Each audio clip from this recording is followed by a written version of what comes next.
Hi everyone and welcome. Today we have to review this T-6609A 4-band compact radio receiver bought from AliExpress, and at the time of recording it costs around about £8.65 or around about $9.50 and that does include shipping. Now I've seen the same radio under different brand names on different stores on AliExpress and the prices do seem to vary, so it does pay to shop around. Now it's available in this gold colour and I have looked around to see if there's any other finishes available, and the different stores all just sell this one colour. Equally unusual, the store that I bought it from, they said that it wasn't going to be supplied in a box and it just was going to be supplied just in bubble wrap. I've not got a problem with that. I thought, okay, that's fine. But then looking at some of the other stores selling exactly the same radio, they say exactly the same thing. So I think what's going on here, if you've got a manufacturer just trying to keep costs down to minimum just by manufacturing just in this one colour and without any packaging. But just because it's cheap doesn't mean saying the performance is going to be poor, and we're going to be finding that out in a little while. As I say, it's a compact unit. It's measuring about 140 millimeters wide, 80 millimeters high, around about 20 millimeters deep. And if we just give it the old mugshot test there, just give an idea of size comparison. On the front, we've got the tuning scale. We've got 4 frequencies. We've got FM covering between 87 and 108 megahertz, medium wave or AM covers between 525 and 1620 kilohertz, and then we've got 2 shortwave bands. The first covering 2.7 to 10.3 megahertz, and then we've got shortwave 2 covering between 9.8 and 22.2 megahertz, and we've got the 4-way select switch there for those bands. I would have liked to have seen that tuning dial pointer on the outside of that scale. Simple reason is just trying that tune that through to a particular sort of frequency that you're after. If you're looking at shortwave 2, for example, by the time you move that along, you can have a hard job to actually sort of align it up with a particular sort of frequency. But that's just my own personal opinion. Looking at the top, what we have is a headphone output there, and a YouTuber reminded me that we need to check these because some of them are available in stereo and some are in mono, and in fact I have done this and this appears to be mono to my ear, so that's just something to bear in mind. Equally, I think that's in the wrong position, because if you plug in your little headphone jack there, put the aerial up, that's going to clash. I just don't think that's a particular sort of clever thing to do. I think that should have been on the side, but that's just my own opinion, as I say, as a game.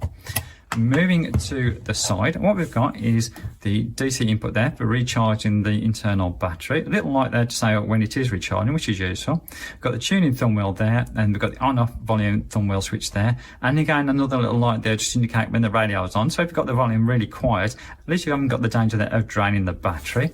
And talking the battery, if you turn to the rear, if you just take that cover off, the nice thing they give you, considering the price point of this, is they give you a 2600 milliampere 18650 battery. I think that's a really, really good point to bear in mind there. Something a little bit unusual. Normally they're around about for 1000 or 1200 milliamp hours. So what I'm going to do, I'm going to check it out on FM and medium wave first, and then we're going to have a look at the shortwave performance. So let's get started. Okay, so I'm going to look at FM first. So the selector switching on the FM mode. I'm going to put the aerial up. It's a very short aerial, I have to say that. So let's switch on the side and let's see what we've got to play with.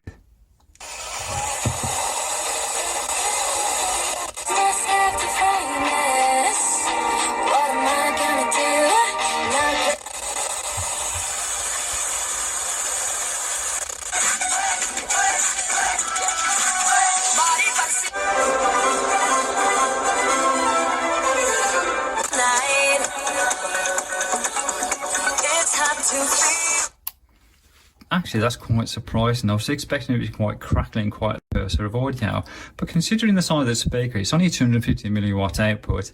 That's actually not bad. I'm actually quite surprised. So, okay, what I'm going to do now is try it on the medium wave. So I'm just going to pop the aerial back down. Let's move to medium wave. Let's pop it back on. So a little light there, hopefully you can see.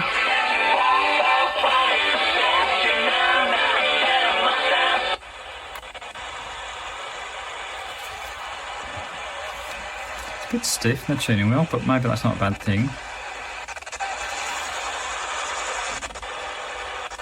Near that DSP there, chunking away at 9 kilohertz steps. 456161 if you've got a fancy smartphone with WhatsApp. 08000. Time for the master goalkeeper who's rushing out again. Lewandowski. Do you think the finish may have been different had he not have already got himself on the screen?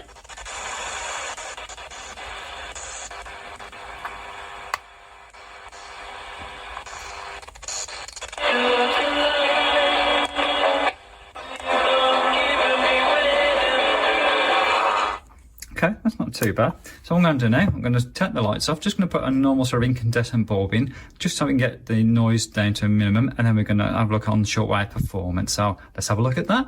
Okay, so we're just down to one incandescent bulb, as you can probably tell. Hopefully that'll reduce the electrical noise right down. The cameras do go off a little bit of noise, but I can't do much about that. But nevertheless, let's see what we've got to play with. So I'm going to pop the little aerial up.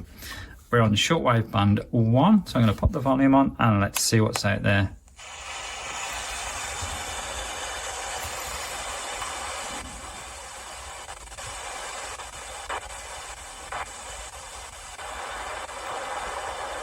Just going dusk here, so hopefully we'll pick up 1 or 2 stations.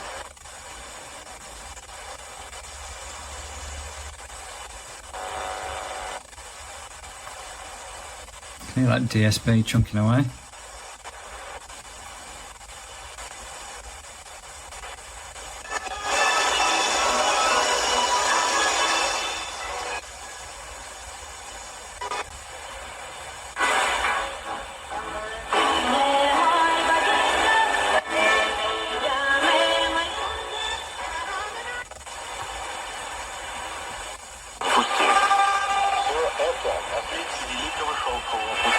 Возникшего в Поднебесной еще до нашей эры.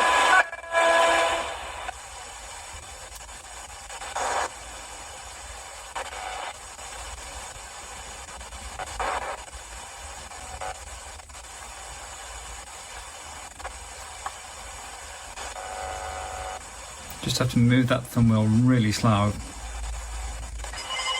just because of the resolution.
Pick up 1 or 2.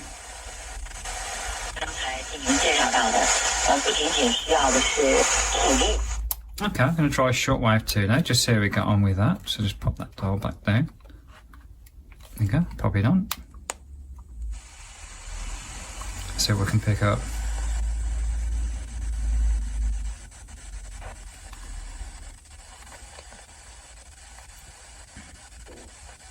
A treia ediție, emoțional vorbind, mai sunteți aceea, nu mai sunteți aceea de atunci. Ce o privește pe...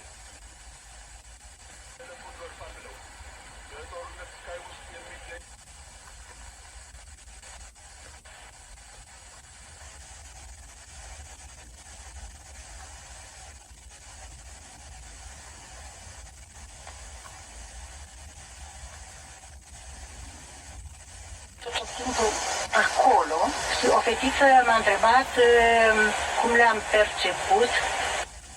Sounds Italian.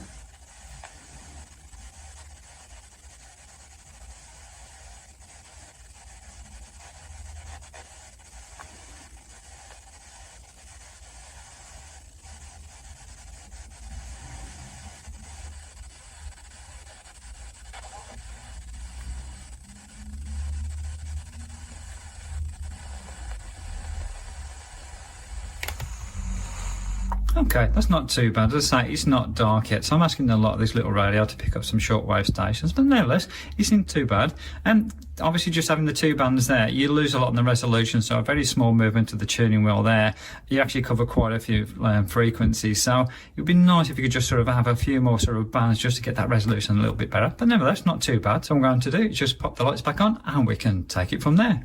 Okay, so I've put the lights back on now. So there you go, it's the T-6609A 4-band compact radio receiver from AliExpress.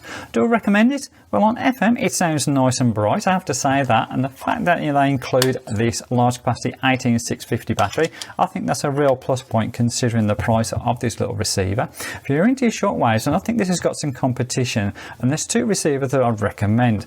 The first is this is the little Toshiba KK9803. This is excellent in pulling on shortwaves, and this is about the same sort of price point. And if you just got a couple more dollars, then I'd recommend this. This is the CS106, and as you can see, we've got a digital display, so you can scan for all our stations and then lock them into memory. And this really pulls in the stations as well. And both of these receivers I've actually done reviews on my channel if you'd like to pop across and have a look. So there you go. Hopefully this proved useful. If you did, then please give me that thumbs up. That helps others to find this video. As always, appreciate you watching, and I'll catch up with you soon.